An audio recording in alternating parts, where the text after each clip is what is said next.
Aspirants welcome to our YouTube channel knowledge hub में आपका एक बार फिर से स्वागत है। Students, knowledge hub mock test series में आपका एक बार फिर से स्वागत है। और आज की क्लास में हम करेंगे Haryana group D practice set number 12। Haryana group D paper के लिए हमने मॉक टेस्ट सीरीज ये चला रखी है। 11 पेपर हमारे हो चुके हैं। आज हम करेंगे प्रैक्टिस सेट नंबर 12। ये प्रैक्टिस सेट जो है इसमें 100% पूछे जाएंगे और सभी प्रश्न का डिटेल में आपको सोल्यूशन दिया जाएगा। सारा का सारा जो प्रैक्टिस सेट है ये HSSC के पैटर्न पर बेस है, यानी कि जो आपका फाइनल पेपर आएगा HSSC जो आपका ग्रुप डी का पेपर लेगी उसी आधार पर ये मॉक टेस्ट तैयार किया गया है। इस क्लास की पीडीएफ के लिए तथा और भी स्टडी मटेरियल की पीडीएफ के लिए आप हमारा टेलीग्राम चैनल ज्वाइन करें। नॉलेज हब 7900 डिस्क्रिप्शन बॉक्स में इसका लिंक दिया है। काफी सारी पीडीएफ, काफी सारा स्टडी मटेरियल आपको नॉलेज हब टेलीग्राम चैनल पर मिलेगा। तो Haryana group D practice set number 12 आज की क्लास में हम शुरू कर रहे हैं। 100 क्वेश्चन है, सभी का 1 बाय 1 करके डिटेल में सॉल्यूशन हम देखने वाले हैं। जो स्टूडेंट पहली बार क्लास देख रहे हैं वो यूट्यूब पर नॉलेज हब को भी सब्सक्राइब जरूर कर लें। तो आज की क्लास का पहला प्रश्न जो दिया है वो है सदैव। इसमें कौन सी संधि है? सदैव शब्द में कौन सी संधि है ये बताना है। देखो, सदैव शब्द का अगर संधि विच्छेद करेंगे तो ये बनेगा सदा प्लस में एव। सदा प्लस में एव।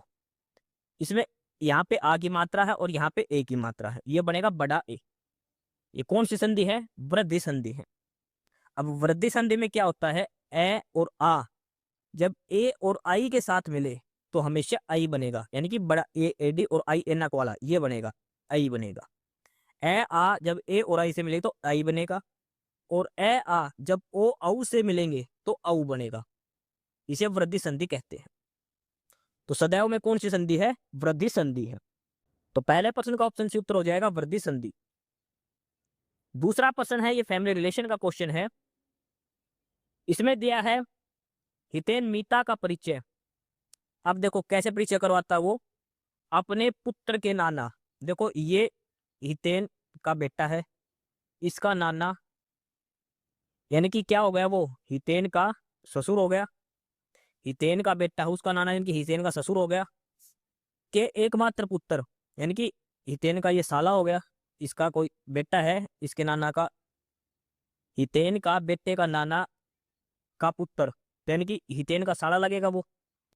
की एकमात्र बहन, तो इसकी एकमात्र बहन, तो और ये इसकी वाइफ है। भाई साला वही तो होता है अपनी वाइफ का भाई, तो इसका मतलब ये हितेन की वाइफ की बात हो रही है अब यहाँ पे। उसकी बहन की सास, तो इसकी वाइफ की सास कौन हो गई? हितेन की मम्मी। हितेन की मम्मी इसकी हितेन की वाइफ की सास ही तो लगेगी। तो इसने पूछा कि मित्ता हितेन से किस प्रकार संबंधित, तो मित्ता क्या लगेगी? हितेन की मम्मी लगेगी, मदर। समझ गए? उसने कहा है कि उसका बेटा है, उसका नाना का एकमात्र पुत्र की एकमात्र बहन। देखो एकमात्र पुत्र की एकमात्र बहन यानी कि वो हितेन की पत्नी हो गई और उसकी सास हितेन की मम्मी हो गई।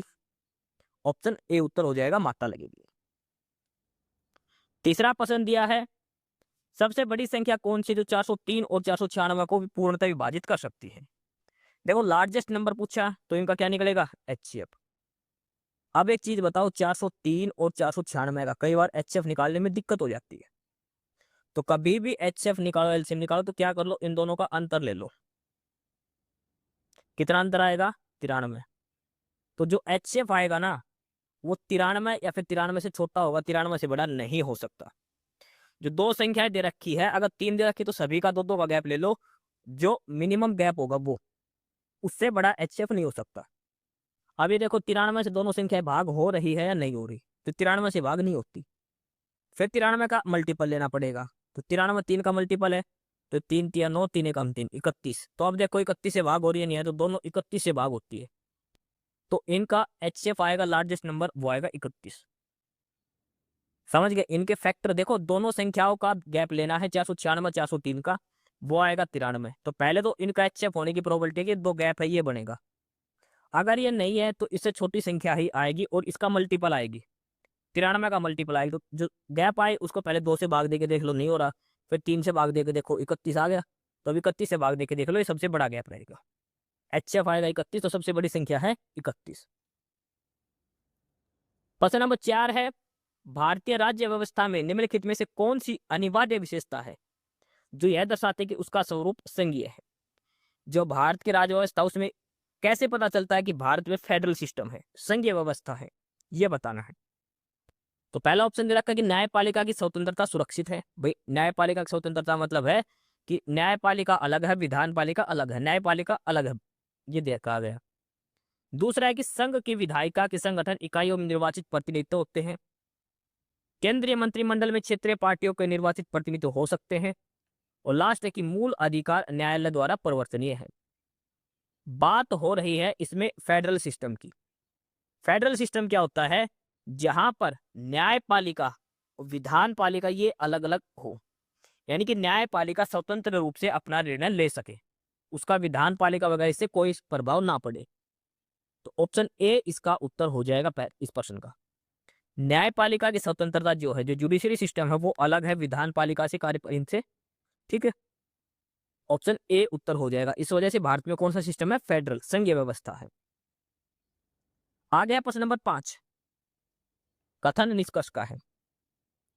पहला है कि कुछ बिस्तर मेज है, कुछ बिस्तर जो है वो मेज है। तो ये बिस्तर हो गया और ये टेबल हो गई मेज। सभी बिस्तर कुर्सियां हैं, तो सारे बिस्तर जो है वो क्या है, चेयर है। तो सारे बिस्तर के आ गए चेयर। अब क्या निष्कर्ष है कि सम चेयर आर टेबल। तो देखो ये चेयर है, ये टेबल है, ये हिस्सा कॉमन है। जो बेड वाला हिस्सा था ना, वो चेयर में भी है और टेबल में भी है, तो बिल्कुल सही है, कुछ चेयर टेबल है। दूसरा है कि कोई भी चेयर मेज नहीं। देखो दोनों स्टेटमेंट पॉजिटिव है ना, देखो दोबारा से देखो, देखो इसमें ये भी पॉजिटिव स्टेटमेंट है, ये भी, कहीं भी नहीं का जिक्र नहीं, लेकिन इसमें दे रखा है कोई भी क्वेश्चन नहीं है, तो ये हमेशा गलत रहेगी। दो पॉजिटिव स्टेटमेंट है तो कथन कभी भी नेगेटिव नहीं होगा। तो केवल निष्कर्ष एक का अनुसरण करता है, ऑप्शन डी उत्तर होगा।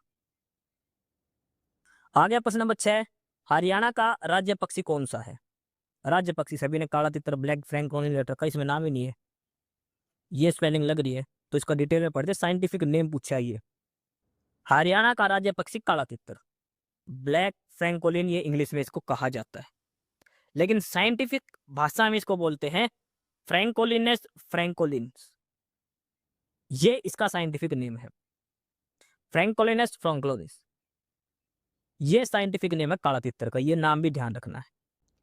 तो प्रश्न नंबर 6 का ऑप्शन डी उत्तर हो जाएगा फ्रैंकोलिनस फ्रैंकोलिनस, 2 बार नाम आएगा, ध्यान रखना। प्रश्न नंबर 7 है कि किस वर्ष हरियाणा में पहली बार दैनिक हरी भूमि प्रकाशित हुई थी। तो ये हुआ था 1997 के अंदर, नवंबर 1997 में पहली बार दैनिक हरी भूमि प्रकाशित हुआ था हरियाणा के अंदर, ऑप्शन बी उत्तर होगा। प्रश्न नंबर 8 है, मानव त्वचा क्या है। ह्यूमन स्किन एक सेल है, एक टिश्यू है, एक ऑर्गन है। तो हमारे शरीर के सबसे छोटा हिस्सा है वो होती है कोशिका, कोशिका से मिलकर बनता है टिश्यू, टिश्यू से मिलकर बनता है ऑर्गन। हमारे शरीर का लार्जेस्ट ऑर्गन हमारी स्किन है, ऑप्शन सी उत्तर आएगा। हमारी त्वचा हमारे एक अंग है, हमारे एक ऑर्गन है, ऑप्शन सी आंसर होगा प्रश्न नंबर 8 का। आगे है 9 नंबर, गणित का सवाल दिया है ये। इसमें दिया है कि प्रसाद को व्यक्ति का नाम है, वो 12 टीवी सेट खरीदता है और एक टीवी सेट का मूल्य है 18,000 रुपया। 18,000 रुपया प्रत्येक के हिसाब से 12 टीवी सेट खरीदे, ठीक है। और टोटल बेच कितने थे, 2,59,200 रुपए में उसने बेच दिए सारे। तो उसको कितना लाभ या हानि प्रतिशत हुआ ये बताना है। 18,000 का एक खरीदा तो 12 कितने के खरीदे पहले वो बताओ, फिर विक्रय मूल्य दिया गया 2,59,000, फिर लाभ निकालना। देखो एक टीवी सेट 18,000 खरीदा, टोटल 12 खरीदे थे, बेचा कितना में 2,59,200। अब देखो टोटल 12 टीवी सेट का कितना मूल्य हो जाएगा, एक खरीदा था 18,000 में, तो 12 का कितना हो जाएगा, 18 गुना में 12, यानी कि 2,16,000। 2,16,000 में खरीदा, 2,59 में बेचा, फायदा हुआ। तो फायदा होने के लिए क्या करते हैं, विक्रय मूल्य माइनस क्रय मूल्य, selling price minus cost price. 2,59,200 रुपए में से 2,16,000 घटा दी, कितने का लाभ हुआ, 43,200 का। लाभ प्रतिशत क्या होता है, लाभ अपोन में क्रय मूल्य गुणा में 100, प्रॉफिट अपोन में कॉस्ट प्राइस। 43,200 का लाभ है, क्रय मूल्य है 2,16,000 गुणा में 100, कितना आएगा 20%। ओवरऑल कितना लाभ हुआ उसको, 20% लाभ हुआ सारे सौदे पर। प्रश्न नंबर 9 का ऑप्शन सी उत्तर है 20%। प्रश्न नंबर 10 है, वन वर्ड बताना आपको, one who sacrifice his life for a cause, जो किसी कारण से अपने जीवन का बलिदान देता है। अपने जीवन का बलिदान देना किसी विशेष उद्देश्य के लिए तो होता है शहीद, मार्टियर, मार्टाई, शहीद बोलते हैं इसको। ऑप्शन बी आंसर हो जाएगा। पैट्रियट होता है देशभक्त, जो अपने देश के लिए, लेकिन मार्टाई शहीद होता है किसी विशेष उद्देश्य के लिए। ठीक, ऑप्शन बी इसका आंसर हो जाएगा प्रश्न नंबर 10 का। इस क्लास की पीडीएफ के लिए आप हमारा टेलीग्राम चैनल ज्वाइन करें, नॉलेज हब 7900। डिस्क्रिप्शन बॉक्स में नीचे लिंक दिया है, काफी सारी पीडीएफ, काफी सारा स्टडी मटेरियल आपको टेलीग्राम चैनल पर दिया जाएगा। आगे है प्रश्न नंबर 11।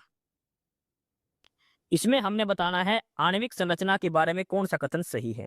एटॉमिक स्ट्रक्चर के बारे में, एटॉमिक स्ट्रक्चर में कौन सा कथन सही है। पहला है कि न्यूट्रॉन और इलेक्ट्रॉन जो हो न्यूक्लियस में होते हैं और प्रोटॉन चक्कर लगाते हैं। दूसरा है कि इलेक्ट्रॉन और प्रोटॉन न्यूक्लियस में होते हैं और न्यूट्रॉन चक्कर लगाते हैं। देखो, एटॉमिक स्ट्रक्चर के बारे में बात बताओ तो एटम का जो सबसे छोटा हिस्सा होता है, जो एटम का केंद्र होता है, वहां पर होता है प्रोटॉन और न्यूट्रॉन, और इलेक्ट्रॉन जो है नेगेटिव चार्ज का, वो इसके चारों तरफ चक्कर लगाता है। न्यूक्लियस के अंदर प्रोटॉन और न्यूट्रॉन पाए जाते हैं और इलेक्ट्रॉन जो है वो उसके चारों तरफ चक्कर लगाता है। इलेक्ट्रॉन पे कैसा चार्ज है, नेगेटिव, प्रोटॉन पे पॉजिटिव, और न्यूट्रॉन कोई चार्ज नहीं होता। ठीक है, न्यूक्लियस के चारों तरफ चक्कर लगाता है इलेक्ट्रॉन और अंदर है प्रोटॉन और न्यूट्रॉन। ऑप्शन सी उत्तर हो जाएगा इसका। अगला है कि जगन्नाथ धाम मंदिर पश्चिम बंगाल में उद्घाटन कब हुआ। देखो, पश्चिम बंगाल के अंदर जो इलेक्शन हुए थे अभी, उससे पहले ही ममता बनर्जी जब वहां की सीएम थी, तो उन्होंने जो जगन्नाथ मंदिर है ना उड़ीसा में पुरी में भगवान जगन्नाथ का जो मंदिर है, सेम उसी तर्ज पर पश्चिम बंगाल के अंदर भी एक मंदिर बनवाया था जगन्नाथ धाम का, और उसका उद्घाटन हुआ था 30 अप्रैल 2025 को। 30 अप्रैल 2025 को उसका उद्घाटन किया गया था। ऑप्शन बी आंसर होगा प्रश्न नंबर 12 का।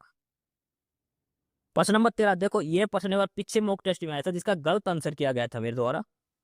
प्रश्न है द्रौपदी का चीर मुहावरे का सही अर्थ। द्रौपदी का चीर का मतलब है, द्रौपदी का जब चीर हरण हुआ था तो उसकी साड़ी जो थी तो वो क्या थी, कभी खत्म नहीं हो रही थी, कभी समाप्त न होना। द्रौपदी का चीर का मतलब है कभी समाप्त न होना।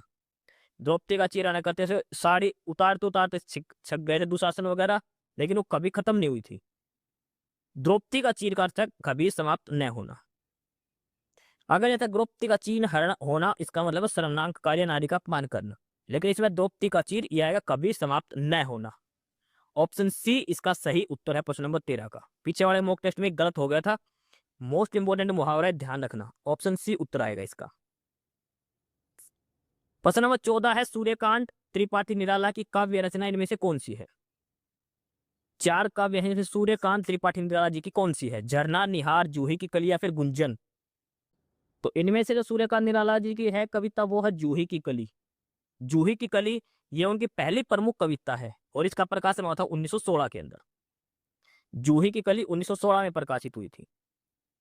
एक ऑप्शन था झरना, ये किसकी है, जयशंकर प्रसाद की। निहार यह है महादेवी वर्मा की। गुंजन यह है सुमित्रा नंदन पंत जी की। चारों ही ऑप्शन ध्यान में रखने हैं, चारों ही ऑप्शन मोस्ट इंपोर्टेंट है। तो इसका ऑप्शन क्या हो जाएगा, ऑप्शन बी जूही की कली। प्रश्न नंबर 15 है प्रेशर कुकर में भोजन कम समय में तैयार हो जाता है, क्यों। मुझे हम घरों में कुकर रखते हैं, उसमें भोजन जल्दी से गल जाता है एकदम, क्यों। तो देखो, जैसे ही हम कुकर बंद कर देते हैं तो उसमें क्या हो जाता है, प्रेशर बढ़ जाता है। नीचे से गैस चला रखी है तो भाप बन के पानी उड़ेगा तो उसमें गैस बन जाती है, प्रेशर बढ़ जाता है। प्रेशर बढ़ने से जो वाटर का बॉइलिंग पॉइंट है वो बढ़ जाएगा, वो बढ़ेगा तो उसके अंदर जो चीज है वो जल्दी गल जाएगी। ठीक है, पानी का बॉइलिंग पॉइंट है वो बढ़ जाता है। ऑप्शन ए उत्तर हो जाएगा। आगे है प्रश्न नंबर 16, इसकी मिरर इमेज बतानी है आपको। ये MN जो दे रखा है मिरर का नाम है, MN मिरर रखा गया है, और ये है RP7F2BA। इसकी मिरर इमेज क्या बनेगी।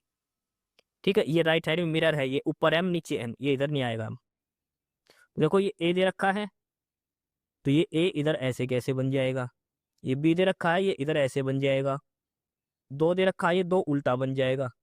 ठीक है, तो अब ये शुरू करो।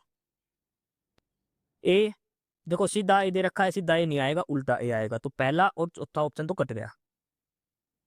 ये दे दिया, ये बी उल्टा बनेगा इसमें बनेगा, 2 उल्टा बनेगा इसमें बनेगा, एफ उल्टा बनेगा इसमें बनेगा। अब देखो इसमें 7, इधर सीधा 7 है तो सीधा तो 7 आएगा ही नहीं, उल्टा 7 आएगा, तो ऑप्शन बी उत्तर हो जाएगा। ऑप्शन बी उत्तर हो जाएगा। हमें बस ये देखना है कौन सा सीधा बनेगा कौन सा उल्टा। ऑप्शन बी उत्तर होगा। प्रश्न नंबर 17 के निम्नलिखित ईंधन में से कौन न्यूनतम पर्यावरण प्रदूषण करता है। देखो किस ईंधन से पर्यावरण प्रदूषण कम होता है।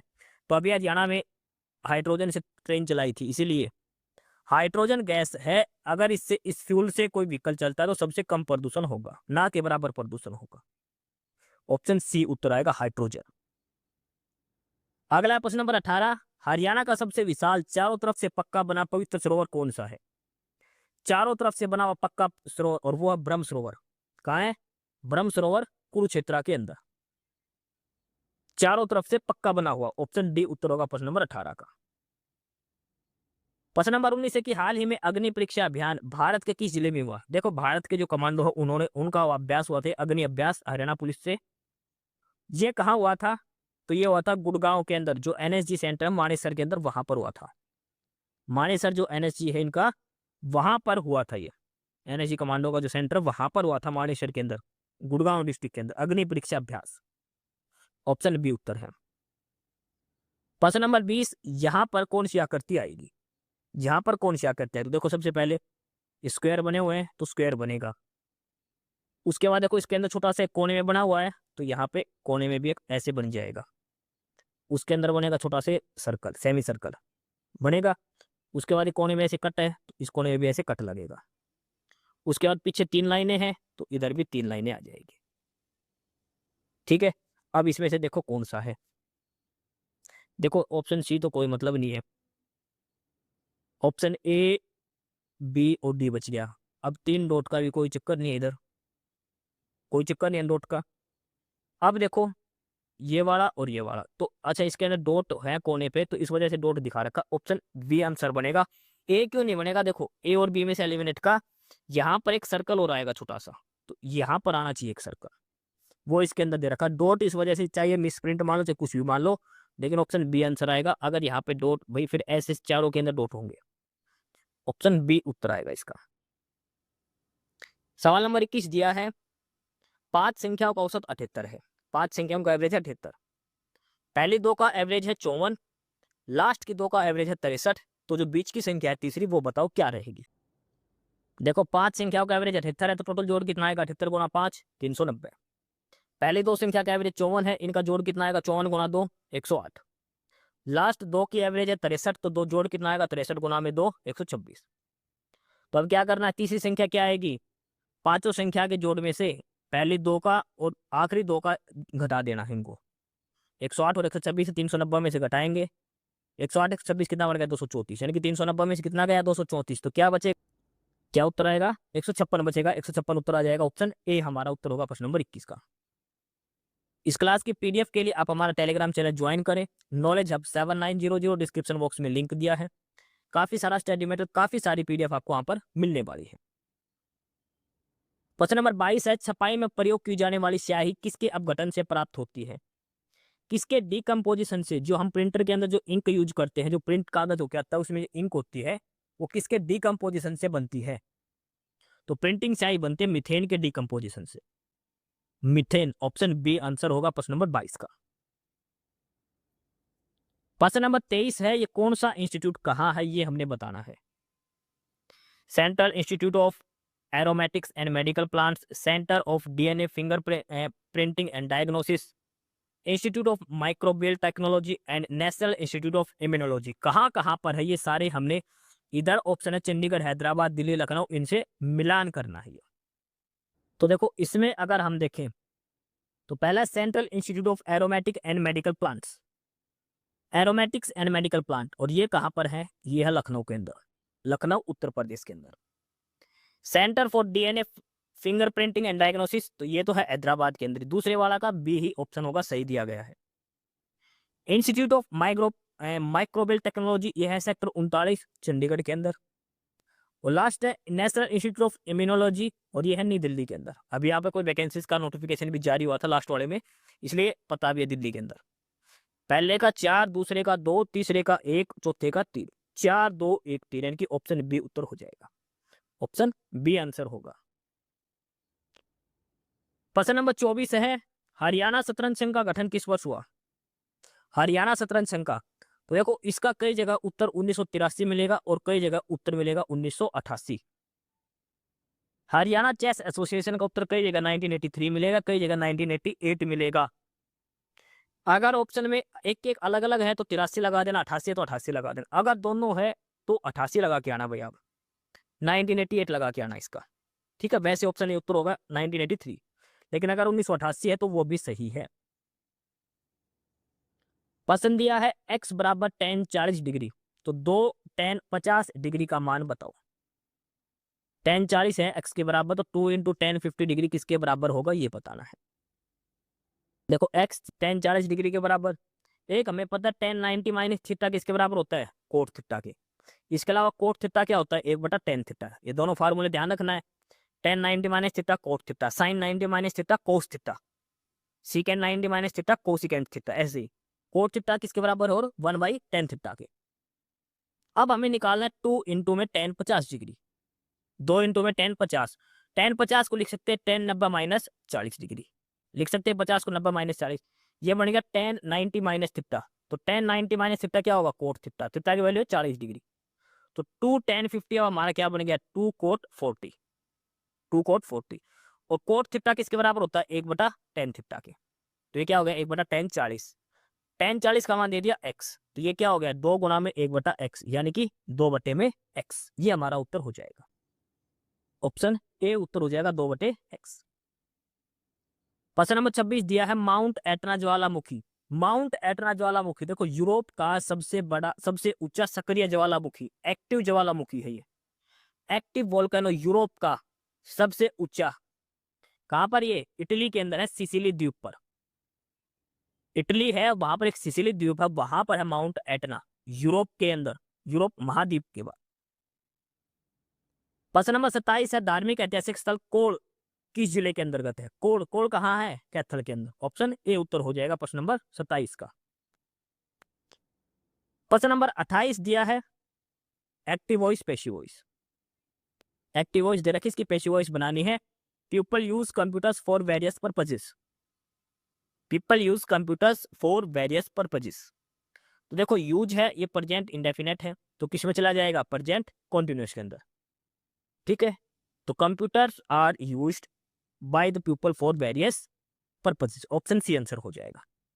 प्रेजेंट इंडेफिनेट प्रेजेंट कॉन्टिन्यूअस में जाएगा, उसमें होता है इज एम आर, तो ये आर बीइंग दे रखा है, ये नहीं आएगा, हैव बीन नहीं आएगा, विल भी नहीं आएगा, सिर्फ ऑप्शन सी उत्तर हो जाएगा प्रश्न नंबर 28 का। प्रश्न नंबर 29 है कि भगवान कृष्ण ने अर्जुन को गीता का उपदेश तो ये कहाँ दिया था, ज्योतिषर किया था। महाभारत में जो भगवान श्री कृष्ण ने अर्जुन को गीता का उपदेश दिया था, कौन सी जगह थी, ज्योतिषर, ऑप्शन बी उत्तर होगा प्रश्न नंबर 29 का। प्रश्न नंबर 30 का वेन डायग्राम बनाना है। एजुकेटेड पढ़ी लिखी, अगला है माताएं और तीसरे एम्प्लॉयड। तो देखो माताएं हैं, ये माता लगा ली, तो ये पढ़ी लिखी हो सकती हैं, बिल्कुल हो सकती हैं। अच्छा ये बताओ माताएं रोजगार वाली भी हो सकती हैं, बिल्कुल हो सकती हैं। देखो ये डायग्राम बनेगा तीनों का, इसमें ये माता है, ये एजुकेटेड है और ये एम्प्लॉयड है, रोजगार वाली। देखो माता है वो रोजगार कर सकती है, बिल्कुल कर सकती है भाई, टीचर भी हो सकती है, वकील भी हो सकती है, किसी भी काम पर हो सकती है। जो हमारी माता है वो पढ़ी लिखी हो सकती है, बिल्कुल हो सकती है। जो पढ़ी लिखी है वो एक रोजगार वाली हो सकती है, बिल्कुल हो सकती है। यानी कि ऑप्शन ए उत्तर हो जाएगा, ऑप्शन ए उत्तर होगा इसका। प्रश्न नंबर 31 है अंजंत का संधि विच्छेद क्या होगा, अंजंत का। तो अंजंत का संधि विच्छेद होगा अच प्लस में अंत, व्यंजन संधि का उदाहरण है, ऑप्शन बी उत्तर होगा। प्रश्न नंबर 32 है जारवा जनजाति। तो जारवा जनजाति पाई थी अंडमान निकोबार आइलैंड पर। जारवा जनजाति लुप्त होने पे मात्र 400 से 500 की ही इनकी जनसंख्या बची है। आइलैंड है निकोबार, वहां पर पाई जाती है जारवा जनजाति, ऑप्शन डी आंसर होगा। प्रश्न नंबर 33 समय मापन विज्ञान को क्या कहते हैं, the study of science measuring time. तो देखो हम पढ़ते हैं होरोस्कोप, हमारी राशि देखते हो, आप लिखा होरोस्कोप, राशिफल जब आप देखते हैं तो वो होता है होरोलॉजी, समय की गणना, होरोलॉजी कहा जाता है, ऑप्शन ए आंसर हो जाएगा प्रश्न नंबर 33 का। इस क्लास के पीडीएफ के लिए आप हमारे टेलीग्राम चैनल ज्वाइन करें, नॉलेज हब 7900, डिस्क्रिप्शन बॉक्स में लिंक दिया है, काफी सारा स्टडी मेटेरियल, काफी सारी पीडीएफ वहां पर दी गई है। प्रश्न नंबर 34 सिटिंग अरेंजमेंट का प्रश्न है। ये दिया है अनिता, बिनिता, सिंडी, दीपक, आइंस्टीन, फिरोज और जॉर्ज एक पंक्ति में उत्तर दिशा की ओर मुंह करके बैठे हैं। फिरोज आइंस्टीन के तुरंत दाएं है, आइंस्टीन जॉर्ज के दाएं चौथा है। सिंडी जो है बुनीता और दीपक की पड़ोसी है। दीपक के बाएं तीसरा व्यक्ति एक छोर पर बैठा है। तो इसमें से कौन सा कथन सत्य नहीं है? 4 स्टेटमेंट दे रखी है, 3 सही है, गलत वो बताने हैं। तो देखो इसमें नाम के चक्कर में मत पड़ना भाई, इस क्वेश्चन में जो नाम दे रखे है वो छोड़ दो। क्यों? क्योंकि इसमें देखो पहला नाम ए से है, दूसरे का नाम बी से, तीसरे का सी से, चौथे का डी से, पांचवे का ई, एफ और जी। तो हमें देखना A B C D E F G बैठे हैं। अब इसमें देखो Feroz is immediate right of Einstein. अच्छा ये देखो यहाँ से Einstein is fourth to the right of George. जहां पर जी बैठा है इसके चौथे राइट में बैठा है ई। ये 5 बंदे बैठा दिए हमने एक ही लाइन में। इतनी जल्दी 5 बंदे बैठ गए सीधे के सीधे। अब देखो पहली लाइन क्या है, Feroz Feroz is immediate right of Einstein. तो आइंस्टाइन के इमीडिएट राइट में कौन बैठा है? एफ बैठा है। फिरोज आइंस्टाइन के इमीडिएट राइट में। 6 बंदे बैठ गए। अब एक बंदा या तो इधर आएगा या फिर एक बंदा इधर आएगा, दोनों में से एक साइड में आएगा, लेफ्ट में आएगा, राइट में आएगा। अब आगे पढ़ो, Einstein is fourth right of George, C is the neighbour of B and D. यानी कि बी और डी के बीच में सी बैठा है, चाहे डी और बी के बीच में सी बैठा हो, कहीं भी सी बैठा है बी और डी के पास में। आगे दे रखा है the third person to the left of D is at one end of the row. अब देखो जो दीपक बैठा है कहीं भी, उसका थर्ड लेफ्ट खत्म हो रहा है, थर्ड लेफ्ट में। अगर मान लो दीपक या तो यहाँ बैठेगा या यहाँ, इन तीनों में से कहीं भी बैठ सकता है, ठीक है। तो अगर मान लो दीपक यहाँ बैठ गया तो इसका थर्ड लेफ्ट आएगा जॉर्ज, सही है, एंड पे है, रो के एंड पे है, तो मतलब सातों बंदा इधर बैठेगा। दूसरी क्या सिटिंग अरेंजमेंट बन सकती है? जी 2 खाली 3 खाली, ई और एफ था। तो अगर दीपक यहाँ बैठेगा तो इसका थर्ड एंड यहाँ आएगा, एक जगह ये खाली, क्योंकि 7 बंदे बैठाने हैं। तो एक एंड तो या तो इधर बैठेगा या फिर अगर बीच वाली सीट पे बैठेगा तो यहाँ जी एंड पे हो जाएगा। लेकिन एक लाइन हमें दे रखी है बी और डी का बीच में बैठा है सी। तो अगर देखो यहाँ पे डी बैठा है इधर, तो सी कहाँ बैठेगा? क्योंकि सी पड़ोसी दे रखा है बी और डी का, सी पड़ोसी दे रखा है बी और डी का।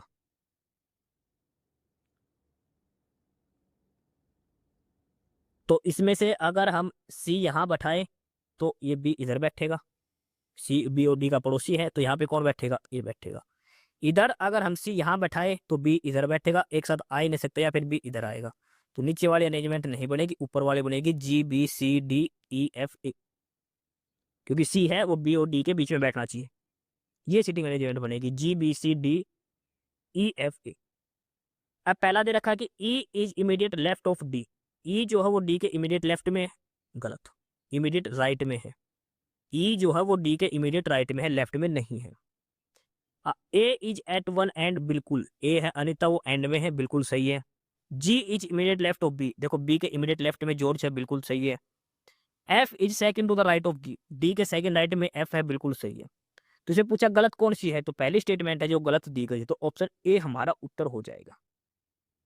ऑप्शन ए हमारा उत्तर हो जाएगा। देखो दो दो स्टेटमेंट हमने एक साथ लेकर चलनी है, हमारा प्रॉपर सीटिंग अरेंजमेंट बनेगा वो ये बनेगा, ठीक है। यहां से इस लाइन से हमारा सीटिंग अरेंजमेंट चेंज होता है, जो सी है वो बी और डी के बीच में बैठा है, ठीक है। ऑप्शन ए है जो गलत दिया गया है इसमें। प्रश्न नंबर 35 है उत्पादन हेतु कच्चा माल और नकदी इसके अंतर्गत वर्गीकृत किए जाते हैं। Raw material and cash for production are classified under. भाई देखो रॉ मटेरियल और कैश जो भी हम कोई उत्पाद करते हैं तो वो सारे किसके अंदर काउंट होती है? वर्किंग कैपिटल के अंदर। किसके अंदर काउंट होती है? वर्किंग कैपिटल के अंदर, जो भी हम काम करते हैं उसके अंदर। ऑप्शन बी आंसर हो जाएगा। प्रश्न नंबर 26 में आर्टिकल भरना है। If you are spring from Khalistan bad mood that you want go away it's important to see blank doctor. तो डॉक्टर ये क्या है? कॉन्सोनेंट डे की आवाज आ रही है, तो यहाँ पे क्या आएगा? बैड बै वावर कॉन्सोनेंट है, व्यंजन की आवाज आ रही है, तो यहाँ पे भी क्या आएगा? ए। दोनों में ए आएगा, ऑप्शन सी उत्तर आ जाएगा। If you are suffering from a bad mood that won't go away it's important to see a doctor, option C answer आ जाएगा। प्रश्न नंबर 37 है कि जनगणना 2011 के हिसाब से जनसंख्या की दृष्टि से हरियाणा भारत में कौन से नंबर पर है? 2011 की जनगणना के हिसाब से तो कौन से नंबर पर हरियाणा भारत में? अंदर 18वें नंबर पर। 18। ऑप्शन ए उत्तर होगा प्रश्न नंबर 37 का। प्रश्न नंबर 38 है कि एक बेलन की ऊंचाई 12 सेंटीमीटर है, आधार की त्रिज्या 21 सेंटीमीटर है, बेलन का वक्र पृष्ठ क्षेत्रफल क्या होगा? बेलन का वक्र पृष्ठ क्षेत्रफल बताओ। देखो बेलन का वक्र पृष्ठ क्षेत्रफल होता है 2 पाई आर एच। आर होती है रेडियस, एच है हाइट। तो पाई का मान 22/7, आर दे रखा 21 और एच दे रखा 12। तो 7 तिया 21, 2 गुणा 22 66 और 12 तिया 36। 66 गुणा 36 करें कितना आएगा? 1584। अच्छा 2 गुणा 22 44 आएगा भाई। 44 गुणा 36 1584 सेंटीमीटर स्क्वायर। तो क्या उत्तर हो जाएगा? Option B 1584 centimetre square, 2 pi R H. प्रश्न नंबर 39 नरेशन है, डायरेक्ट स्पीच को इनडायरेक्ट में चेंज करना है। If you refuse to hand over the car I will cancel its registration, said the officer to the women. तो इसमें क्या आएगा? The officer told the women या फिर वार्नड द वुमेन, सही है ये। इफ देखो यू रिफ्यूज, तो रिफ्यूज प्रेजेंट इंडेफिनिट किस में चला जाएगा? रिफ्यूज्ड के अंदर। किस में आ जाएगा? रिफ्यूज्ड के अंदर आ जाएगा ये। तो देखो रिफ्यूज देखा ये गलत, रिफ्यूज भी गलत है, तो ऑप्शन बी उत्तर हो जाएगा रिफ्यूज्ड। विल किस में हो जाएगा? वुड के अंदर। ठीक है, ऑप्शन बी आंसर हो जाएगा। सिर्फ एक ही पॉइंट से हमें पता लग गया, रिफ्यूज का रिफ्यूज्ड आएगा, इसमें कहीं भी रिफ्यूज नहीं है। सिर्फ इतना ही देखना था हमें, ऑप्शन बी उत्तर होगा। प्रश्न नंबर 40 दे रखा है कि ब्याज वार्षिक रूप से चक्रवृद्धि होने पर कोई राशि 13 साल में स्वयं की 3 गुनी हो जाती है। तो समाज दर पर समान वार्षिक रूप से चक्रवृद्धि होने के लिए कितने साल में खुद की 9 गुना हो जाएगी? भाई रेट भी सेम दे रखी, कोई राशि कह दिया कि 13 साल लगे उसको स्वयं की 3 गुना होने में, तो 9 गुना होने में कितना टाइम लगेगा? तो 9 गुना मतलब 3 की पावर 2, तो 13 को 2 से गुना कर दो, कितना आ जाएगा? 26 साल। 3 गुना होने में उसको 13 साल लगे, लेकिन 9 गुना 3 की पावर 2 दे रखा है ना, तो 13 गुना 2 26 साल लगेंगे। ऑप्शन बी उत्तर होगा। जो पावर है वो गुना हो जाएगी समय से, 26, ऑप्शन डी उत्तर होगा। अगला है मोहम्मद बिन कासिम। तो मोहम्मद बिन कासिम कहां से आया था? अरब से आया था 712 के अंदर। अरब का सुल्तान मोहम्मद बिन कासिम लुटेरा था ये, अरब का 712 में भारत आए थे। ऑप्शन सी उत्तर हो जाएगा। प्रश्न नंबर 42 रथ, रथ बोलते हैं इसको। इसका मतलब होता है गुस्सा करना, क्रोध आना, एंगर। ऑप्शन डी आंसर आ जाएगा प्रश्न नंबर 42 का। इसका सिनोनियम पूछा गया हमसे। 43 है कि कौन सी हरियाणा की फसल नहीं है? तो हरियाणा में क्या नहीं होती? चाय। चाय होती है आसाम, पश्चिम बंगाल की साइड, नॉर्थ ईस्ट जो भारत है वहां पर चाय होती है। हरियाणा में चाय की खेती नहीं होती। ऑप्शन सी उत्तर होगा। इस क्लास की पीडीएफ के लिए आप हमारा टेलीग्राम चैनल ज्वाइन करें, नॉलेज हब 7900। डिस्क्रिप्शन बॉक्स में इसका लिंक दिया है।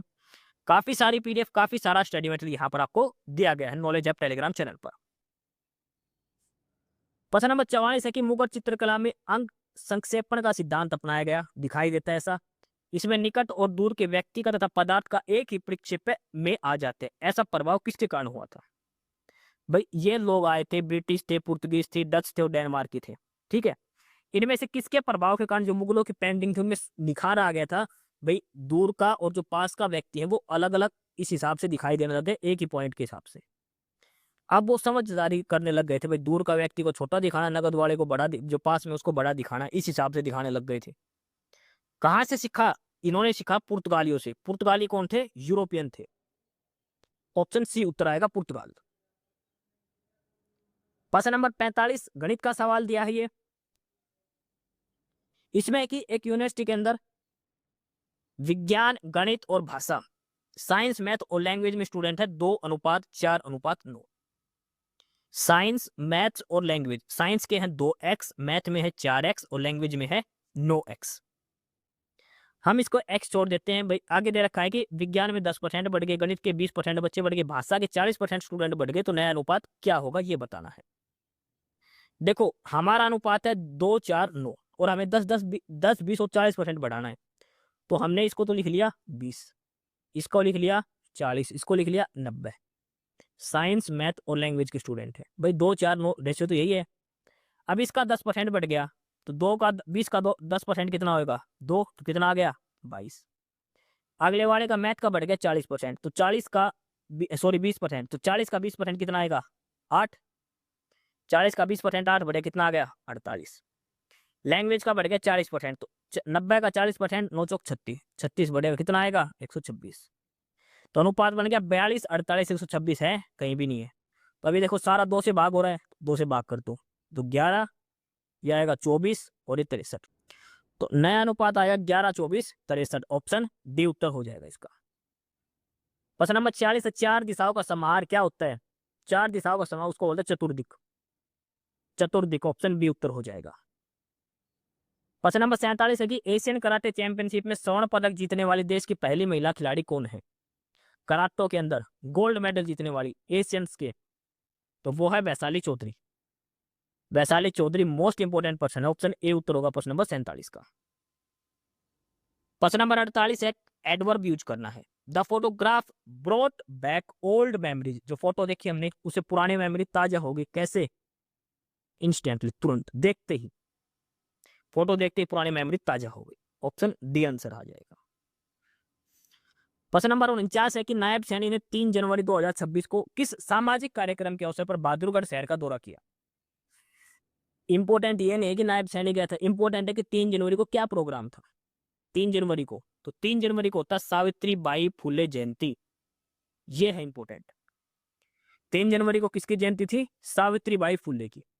ऑप्शन बी उत्तर होगा प्रश्न नंबर 49 का।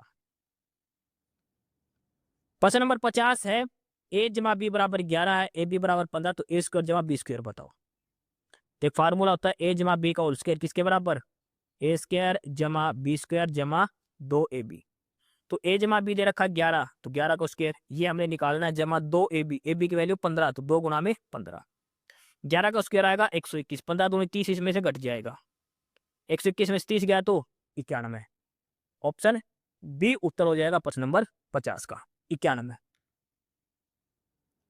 प्रश्न नंबर 51 दिया है, प्रकाश ऊर्जा का ऑप्टिकल फाइबर किस घटना का अनुप्रयोग? ऑप्टिकल फाइबर होती है जो एनर्जी ट्रांसमिशन का, उसमें क्या होता है? उसमें होता है TIR, टोटल इंटरनल रिफ्लेक्शन।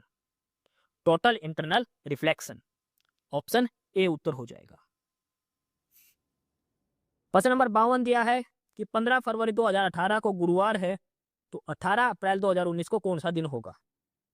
15 फरवरी 2018 गुरुवार, 18 अप्रैल 2019 को बताना है। देखो 15 फरवरी 2018 को गुरुवार, तो अगले साल एक दिन जुड़ जाएगा। अभी देखो 2018 लीप ईयर है या नहीं, तो उसको 4 से भाग कर देखो, लीप ईयर नहीं है। अगर 4 से भाग हो जाते लीप ईयर तो 2 दिन जुड़ते। अब ये लीप ईयर नहीं, तो 15 फरवरी 2019 को तो क्या जाएगा? शुक्रवार। आपसे पूछा 18 अप्रैल को, तो फरवरी के दिन बच गए 13 दिन, 28 फरवरी है, 31 दिन मार्च के और 18 दिन अप्रैल, टोटल दिन आ गए 62। 62 को जब हम 7 से भाग देंगे तो कितने दिन बचेगा? शेष 6 शेष बचेगा, क्योंकि 7 8 56, 6 शेष बचेगा। 6 का मतलब है शुक्रवार के 6 दिन बाद, तो शुक्रवार के 6 दिन बाद वापिस क्या जाएगा? बृहस्पतिवार।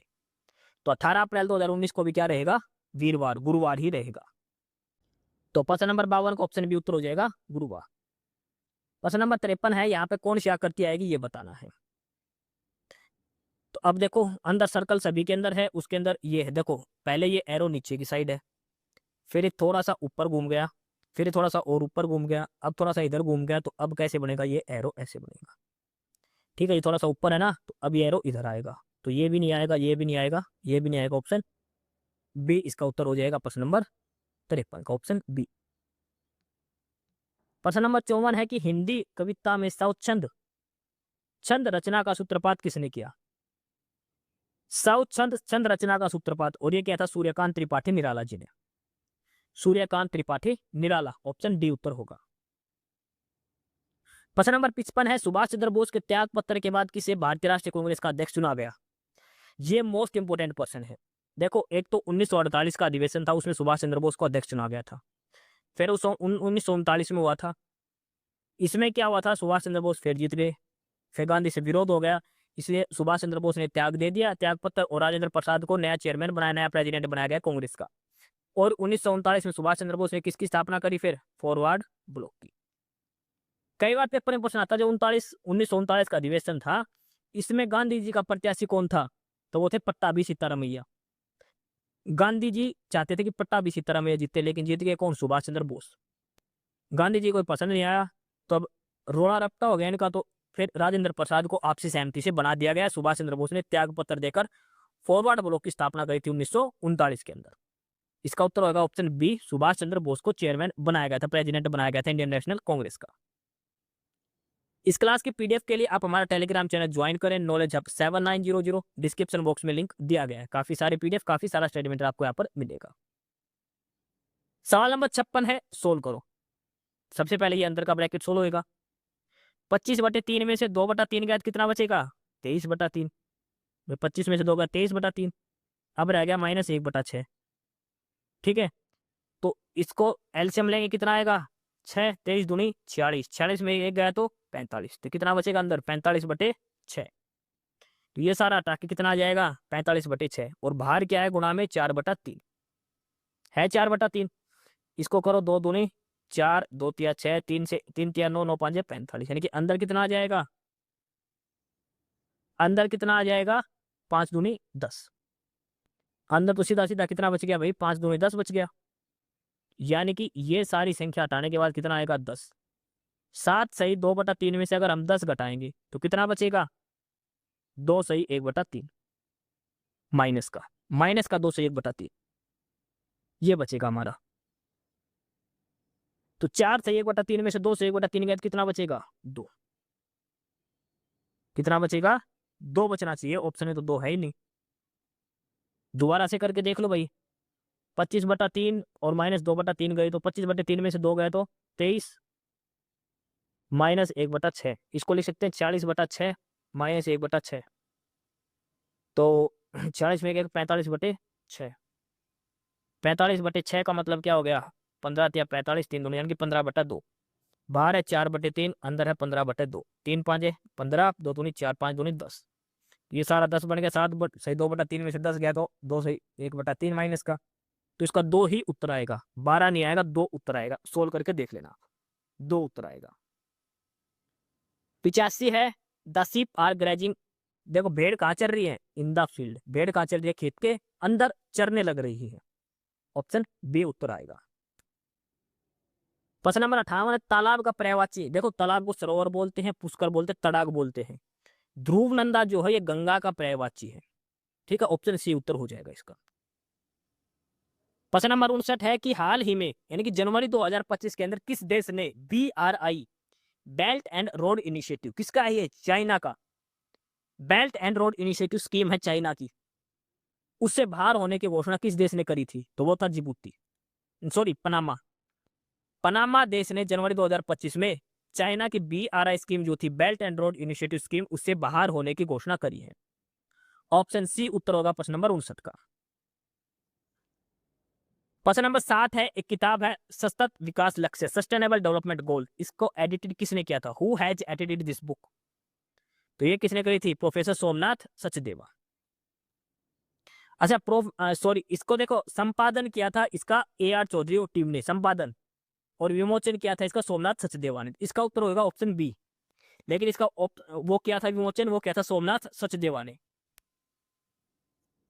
प्रश्न नंबर 61 है, NO को लिखा जाता है ऐसे, तो PRO को कैसे लिखा जाएगा? देखो 2 वर्ड है N और O, 2 लेटर हैं। तो N किस किस के बीच में आता है? M और O के बीच में। O किसके बीच में आता है? N और P के। तो N को लिख दिया MO और O को लिख दिया NP। तो ऐसे PRO को कैसे लिखेंगे? तो P किसके बीच में आता है? O और Q के बीच में। R किसके बीच में आता है? Q और S के बीच में। O किसके बीच में आता है? O आता है N और P के बीच में। यानी कि ऑप्शन सी उत्तर हो जाएगा। क्या उत्तर हो जाएगा? Option C. प्रश्न नंबर 62 है कि हरियाणा ने हाल ही में कौन सा स्थापना दिवस मनाया? यानी कि 1 नवंबर 2025 को। हरियाणा बना कब था? 1966 को। 1966 को हरियाणा बना था। ठीक है, तो 34 और 25 कितना हो गया? 59। ऑप्शन बी उत्तर हो जाएगा। 1 नवंबर 2025 को हरियाणा कौन सा स्थापना दिवस मनाया था? 59वां। ऑप्शन बी उत्तर होगा। प्रश्न नंबर 63 है, सप्रेष्य शब्द का विलोम बनाने के लिए किस उपसर्ग का प्रयोग करेंगे? सप्रेष्य का विलोम क्या होता है? असपृश्य। चलिए इसका विलोम बनाने के लिए कौन सा उपसर्ग लगेगा? ए लगेगा। ऑप्शन सी उत्तर हो जाएगा। सवाल नंबर 64 दिया है, ए और बी एक काम 15 दिन में करते हैं, बी और सी उसको 12 दिन में करते हैं, ए और सी उसको 10 दिन में करते हैं। जो सारे 5 दिन एक साथ काम करते हैं, फिर बी और सी छोड़ देते तो ए शेष काम कितने दिन में पूरा करेगा, ये बताना है। देखो ए और बी करते हैं 15 दिन में, बी सी करते हैं 12 और सी करते हैं 10 दिन में, तो टोटल काम करेंगे, इनका एलसीएम ले लेंगे, इनका एलसीएम आएगा 60। तो हमने टोटल काम मान लिया 60। तो ए और बी की क्षमता कितनी आएगी, 60 काम है, ए और बी 15 दिन में करते तो ए बी की क्षमता आएगी 4। बी और सी 60 काम है 12 दिन में करते तो बी प्लस सी की क्षमता आ गई 5। ऐसे ही ए प्लस सी 60 काम है 10 दिन में करते तो ए प्लस सी की क्षमता आ गई 6। तीनों की अलग अलग क्षमता आ गई। अगर हम तीनों को जोड़ दें, ए प्लस बी की क्षमता 4, बी प्लस सी की 5, सी प्लस ए की, तो 2 बार आ गए ए प्लस बी प्लस सी, टोटल कितना हो गया 5, 6, 4 10 5 15। 2 इंटू ए प्लस बी प्लस सी आ गया 15। ठीक है, यहां से अगर हम ए प्लस बी प्लस सी निकालेंगे तो पहले यहां से ऊपर देख लो, ए प्लस बी का मान 4 है, बी प्लस सी का 5, सी प्लस ए का एक एक वैल्यू पुट करेंगे तो यहां से ए बी सी तीनों की अलग अलग वैल्यू आ जाएगी हमारे पास। अब कहा है कि तीनों ने 5 दिन तो 7 काम करा, तो ए बी सी 5 दिन में कितना करेंगे, देखो डबल एफिशिएंसी से 15 दिन में, तो सिंगल हो गया 5, 15/2 7.5, तो 5 गुना में 7.5 यानी कितना काम हो गया इनका, 37.5 काम हो गया। काम टोटल था कितना 60, रह गया कितना 22.5 काम में रह गया। ए की एफिशिएंसी कितनी आ गई थी, 2.5 आ गई थी, तो 22.5 बटे में 2.5 करेंगे तो 9 दिन में। तो ए पूरा काम जो बचा हुआ काम उसको पूरा करने में कितना टाइम लगाएगा, 9 दिन और लगाएगा। यहां से जो हमने ए बी सी की क्षमता निकाली है वो यहां से निकली है, ए प्लस बी प्लस सी बराबर 15/2, और ए प्लस बी का मान अलग अलग दे रखा है, यहाँ से तीनों की वैल्यू अलग अलग पुट करके ए बी सी तीनों की एफिशिएंसी अलग अलग निकालेंगे। ए की आएगी 2.5, बी की 1.5, सी की 3.5। तो सवाल नंबर 64 का ऑप्शन डी उत्तर हो जाएगा 9। 65 दिया है 4 ऑप्शन, इनमें से एक अलग वो बताओ। देखो गणित का सवाल है, रीजनिंग के अंदर दे रखा है। इरेशनल नंबर क्या होता है, अप्रिमेय संख्या जो अनरूट वाली होती है, जो फ्रैक्शन में जिनको पूर्ण रूप से, जैसे पाई हो गया, ठीक है, कोई अनरूट की ऐसी वैल्यू जो पूरी नहीं होती, जैसे अनरूट 2, अनरूट 3 ऐसे। ठीक है, प्राकृत संख्या क्या होती है, 1 2 3 4। ये होल नंबर क्या होता है, 0 से शुरू। देखो 1 से अगर संख्या शुरू है तो वो होती है नेचुरल नंबर, 0 अगर आगे लगा दे तो बन गया होल नंबर। इंटीजर क्या होता है, -1 -2 या फिर प्लस, इंटीजर के अंदर प्लस माइनस की सारी संख्याएं शामिल है। देखो सबसे बड़ा होता है इसमें इंटीजर पूर्णांक, इसमें है -∞, 0 और +∞ तक की सारी संख्याएं। होल नंबर के अंदर 0 से लेकर +∞ तक, नेचुरल नंबर में 1 से लेकर ∞ तक। लेकिन इरेशनल नंबर के इसके अंदर वो संख्या जो पूरी नहीं होती कभी, फ्रैक्शनल नंबर होते हैं। तो इसमें अलग क्या है, अप्रिमेय संख्याएं हैं। ये पूर्ण वर्ग नहीं होती, पूरी नहीं होती कभी भी, जैसे 22/7 इसका पूरा मान नहीं निकलता कभी भी। √3 हो गया, √2 ऐसे संख्याएं। प्रश्न नंबर 66 है, जसराज, पंडित जसराज, इनका जन्म कहाँ हुआ था, तो यह है हिसार से। पंडित जसराज का जन्म कहाँ से हुआ था, हिसार, ऑप्शन डी उत्तर हो जाएगा। प्रश्न नंबर 67 है कि राष्ट्रपति की पद की अवधि से संबंधित में कौन सा कथन सही नहीं है। प्रेसिडेंट के बारे में 4 स्टेटमेंट दे रखी है, एक गलत है 3 सही है, तो गलत वाली बतानी है। तो देखो अब इसमें से क्या क्या दे रखी है। इसमें दिया है पहला कि राष्ट्रपति के पद 5 साल के लिए होता है, बिल्कुल सही है। राष्ट्रपति को महाभियोग द्वारा हटाया जा सकता है, बिल्कुल सही है। राष्ट्रपति अपने पद के समाप्त होने पर लोकसभा अध्यक्ष को लिखित त्याग पत्र दे सकता है, ये गलत है। राष्ट्रपति भाई अगर इस्तीफा देना चाहे बीच में तो किसको लिख कर देगा, उपराष्ट्रपति को। लोकसभा अध्यक्ष को नहीं देगा, किसको देगा, ये उपराष्ट्रपति को देगा। चौथा है कि राष्ट्रपति अपने पद की अवधि समाप्त होने पर भी तब तक पद धारण करता रहेगा जब तक उसका उत्तराधिकारी अपना पद ग्रहण नहीं कर लेता, बिल्कुल सही है। जब तक नया राष्ट्रपति नहीं बनेगा तब तक पहले वाला ही रहेगा, इलेक्शन होने की बात है ये। तो कौन सा गलत है, तीसरा गलत है। अपना रेजिग्नेशन लेटर उपराष्ट्रपति को देता है राष्ट्रपति, लोकसभा अध्यक्ष को नहीं देता। प्रश्न नंबर 68 है, ये मिलान करना है कौन सा कहां पर है। तो हमें पता कर्ण झील कहाँ है, करनाल के उचाना के अंदर है। ठीक है, दमदमा कहाँ है, गुड़गांव के अंदर है।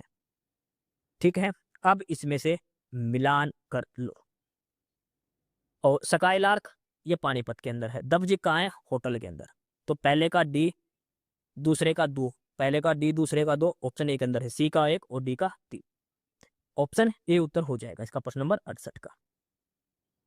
इस क्लास के पीडीएफ के लिए आप हमारा टेलीग्राम चैनल ज्वाइन करें, नॉलेज हब 790, जो डिस्क्रिप्शन बॉक्स में इसका लिंक दिया है। काफी सारी पीडीएफ, काफी सारा स्टडी मटेरियल आपको यहाँ पर मिलेगा। प्रश्न नंबर 69, सिटिंग अरेंजमेंट का। 7 मित्र है, OPQRSTU, एक पंक्ति में बैठ के फिल्म देख रहा है। एक एस एक अंतिम ओड पर बैठा है। एस या तो लेफ्ट में है, राइट में एक छोर पर बैठा है। क्यू जो है वो एस के दाएं से दूसरे स्थान पर बैठा है। पी जो है वो ओ और क्यू के बीच में बैठा है। यू किसी भी कोने पे नहीं बैठा। आर जो है वो टी के बाईं ओर बैठा है। तो पी के ठीक दाईं ओर कौन बैठा है ये बताना है। देखो 7 मित्र दे रखे हैं, 1 2 3 4 5 6 7। इसमें देखो एस किसी भी एक कोने पर बैठा देते। अगर मान लो एम एस यहाँ पे बैठा दिया तो उसके बाद देखा क्यू जो है वो एस के राइट में बैठा है सेकंड नंबर, तो एस का राइट तो इधर आएगा, तो इसका मतलब एस इधर नहीं बैठेगा, एस बैठेगा इस कोने पर, क्योंकि एस का राइट इधर आएगा।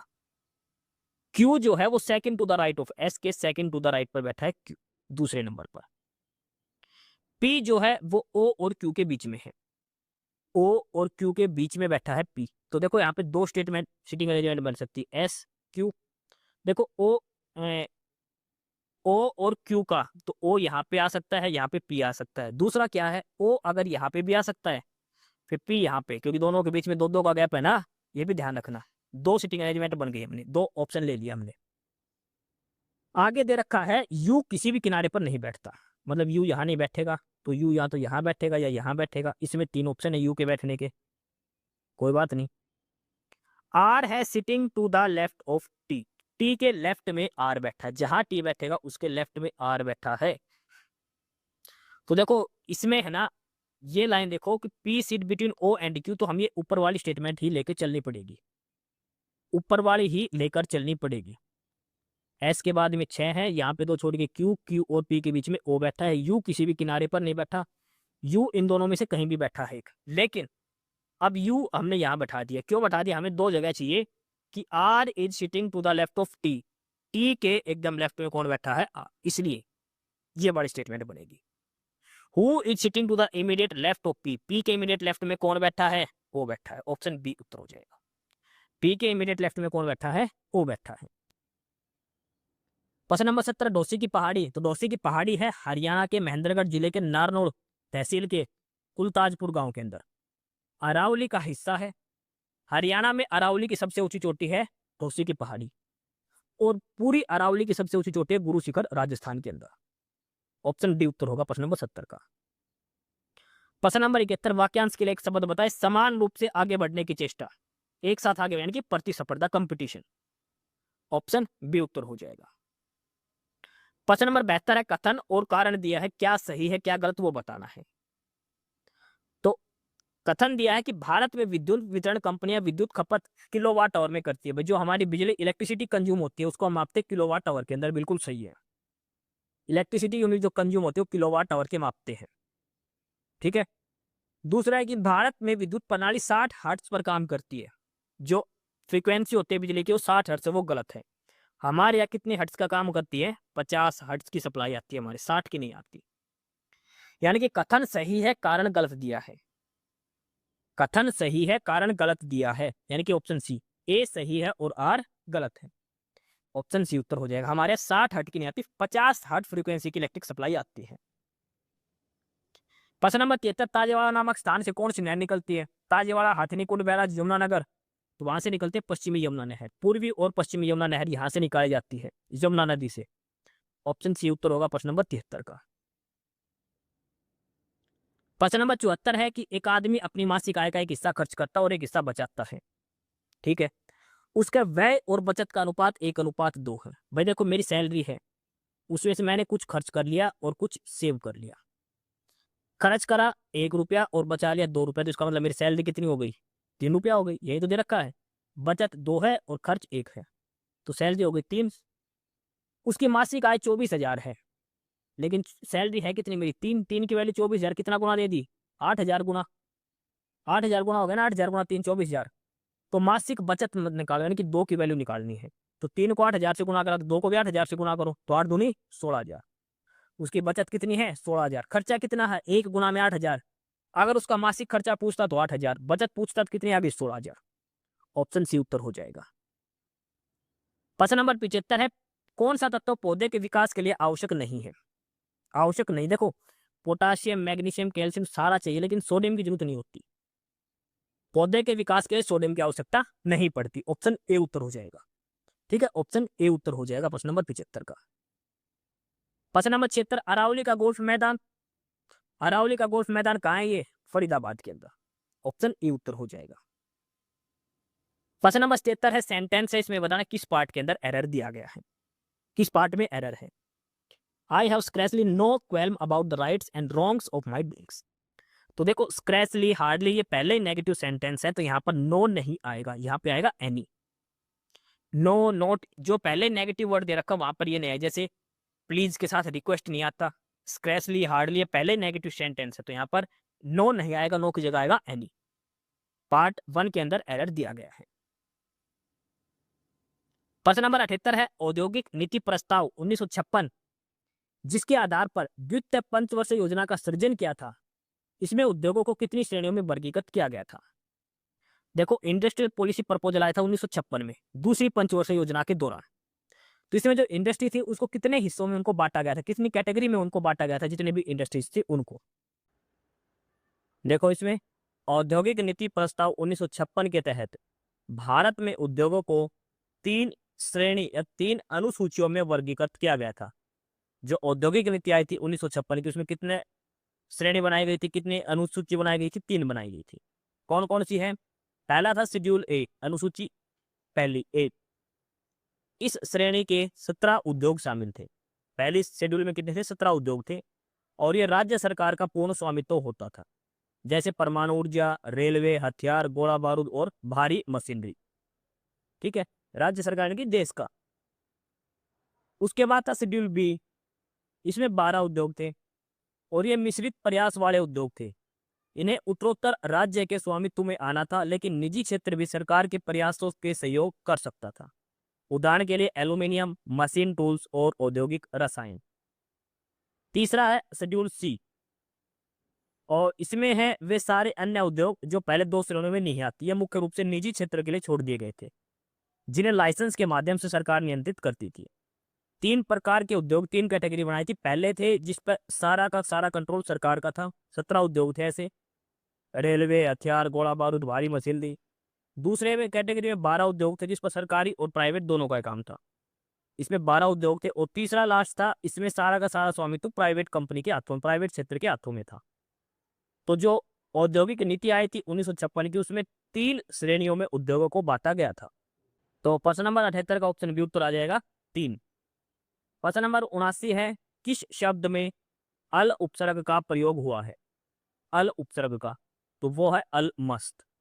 देखो, इसका अलग अलग संधि विच्छेद करके देखना, 2 शब्द अल प्लस दूसरे वाला, दूसरे शब्द का अलग से मतलब निकले तो इसका मतलब 2 शब्द जुड़े हैं, अल मस्त। प्रश्न नंबर 80, देखो गणित का क्वेश्चन है, ये काफी अच्छा सवाल है, ये यहां से क्वेश्चन जरूर बनेगा। किस बिंदु पर फ़ारेनहाइट तापमान और सेंटीग्रेड तापमान का दुगुना होता है? यानी कि फ़ारेनहाइट हम मापते हैं एफ में और सेंटीग्रेड मापते हैं डिग्री सी में। तो फ़ारेनहाइट टेम्परेचर इस सेंटीग्रेड का डबल किस टाइम होगा, किस पॉइंट पर इसका ये डबल होगा? फ़ारेनहाइट सेंटीग्रेड का डबल किस पॉइंट पर होगा? आपको एक फार्मूला दिखाता हूँ जो फ़ारेनहाइट और डिग्री सेल्सियस के बीच में रिलेशन दिखाता है। तो ये फार्मूला होता है, फ़ारेनहाइट किसके बराबर होता है? 9/5 इंटू डिग्री सेल्सियस प्लस में 32। ये फार्मूला ध्यान रखना, इसका स्क्रीनशॉट ले लो, फ़ारेनहाइट और डिग्री सेल्सियस के बीच में रिलेशन आपका। अब हमें क्या दिखाना है कि फ़ारेनहाइट डिग्री सेल्सियस का डबल होना चाहिए, F बराबर 2C।